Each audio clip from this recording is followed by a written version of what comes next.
ఒక లాస్ట్లో ఇదంతా 5 years సినిమా పోతే అబ్బా ఒక 3 years వేస్ట్ చేసుకున్నాం అండి, 5 years లైఫ్ పోయింది, ఇలా ఒక నెగిటివ్ మొత్తం ఈ హోల్ 5 years ఎక్స్పీరియన్స్ ఒక బ్యాడ్ ఎక్స్పీరియన్స్ కనుక గుర్తుండిపోద్ది.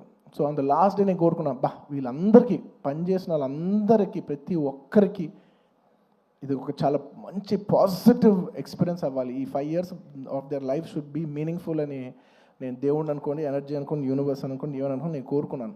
వాళ్ళ కోసం అవ్వాలని మా అందరి లైఫ్స్ మీనింగ్ఫుల్ చేసినందుకు నీకు thank you for making everything meaningful. And చాలా సందర్భాల్లో మీరు నమ్మరు, ఈ 5 years జర్నీలో చాలాసార్లు అసలు ఈ సినిమా అవుతా, అసలు కోవిడ్లో మేము షూట్ చేసేప్పుడు కోవిడ్లో వివర్ ఇన్ రూల్ ఆల్మోస్ట్ 25 people 15 people కంట కలిసి ఉండకూడదనే టైంలో మా యూనిట్ 500 మంది కలిసి ఎలా పనిచేస్తాం, వీళ్ళు ఇచ్చిన రూల్ ఏమో 25 ఇలా